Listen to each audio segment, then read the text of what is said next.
Jeff, the CEO of Nairobi Securities Exchange, helped us to understand the players in that market and how they are structured and how to participate in that particular market. So today I want us to go into the cost.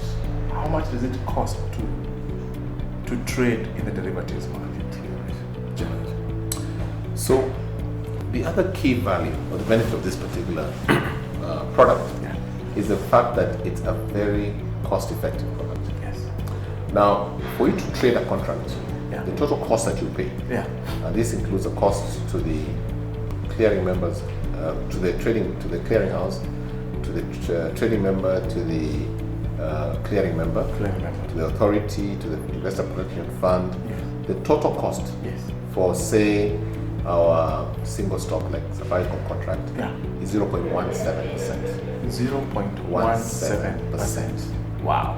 The one for the index contract is 0.14%.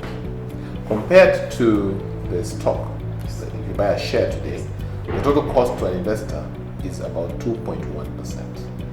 Wow. So 2.1% and 0.17%.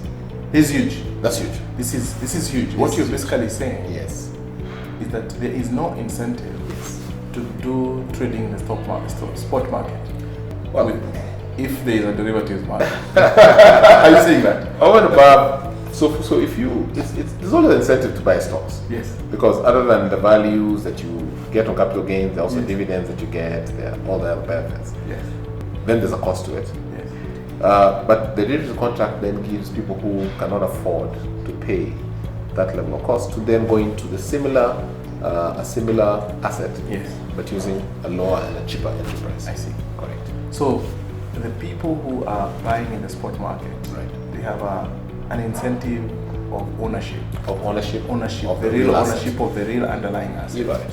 And the participant in the derivatives market, their key interest is they have an opinion and they're trading based on that particular opinion. They have no interest in ownership of the underlying asset. Correct. But and it's many times cheaper compared to buying the real asset. It's many times cheaper to buy the real asset. Of course, the key benefit also for holding the real asset is the fact that you get other benefits like dividend income, which you probably didn't have.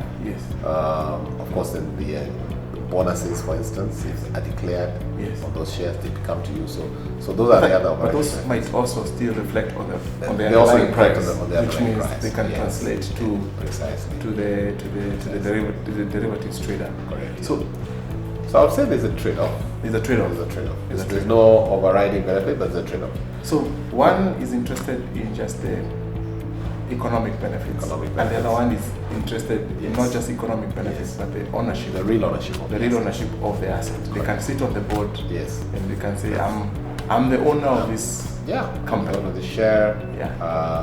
For instance, I would like to, I want to own this share for a long time. The investors who believe that they must have a company like this in their portfolio. So those are the kind of things we're looking at. But if the cost of trading is going to become this low, then what are we saying? And the reason why it's low is because of the daily valuation changes. You see, when I buy a stock, I pay a one-off cost. The next time I'll pay is when I sell. Correct? But in this market, because the margins are, the values are moving on a daily basis. All right. So there's the potential for you to sell, buy and sell. Frequency of selling and trading is a lot higher than on a normal market. So we had to make pricing quite accommodative to encourage you to actually also trade on those derivatives. I see. So that's why the fees are very accommodating. So we want to achieve two things. We want to bring in investors who don't want to pay too much fees. But secondly, we want to encourage you to trade. I see. Because when I know I'm getting into the money very fast, I'll want to close the position quickly. I might not want to wait for expiry. So I want to sell like rapidly and take another position. If I know I'm losing money very fast and I don't have any other reason, I want to also sell and maybe look for another position to recover my position. So with the fees had to be accommodated. And also the fee is charged on the notional value. Yes. Let me explain what the notional value is. So if I'm buying a contract say a share of Safaricom, we say that the notional value of Safaricom is one contract times 1,000 shares of Safaricom times the cost of Safaricom. I see. So it's a notional value. So you're going to be spending about, say, 250,000 shillings to buy one contract. 25,000 shillings to buy one contract of Safaricom. Yes. So the fee is charged on the notional value. I see. Okay, but what you're paying as a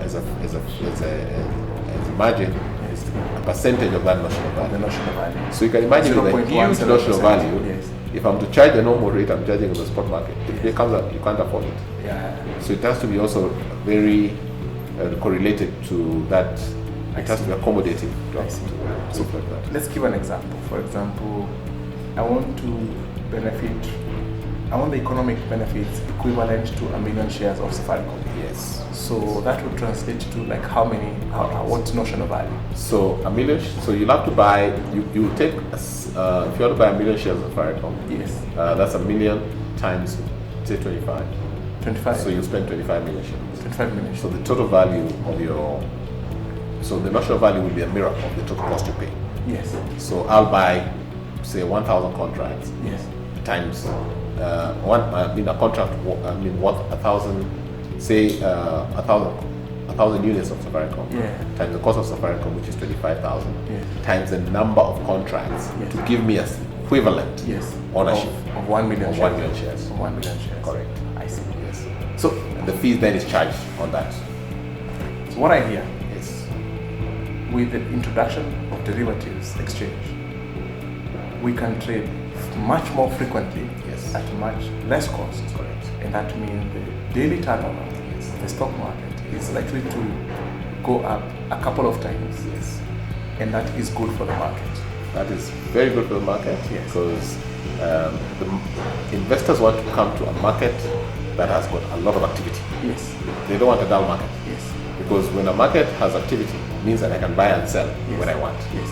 If I buy and I can't sell, then that's not a market I want to be. Yeah.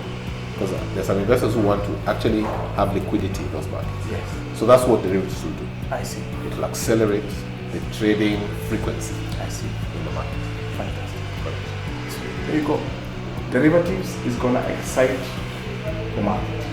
If you have a lot of adrenaline, this market is just gotten very exciting. Correct. You can participate now in derivatives market. Thank you very much. Thank you.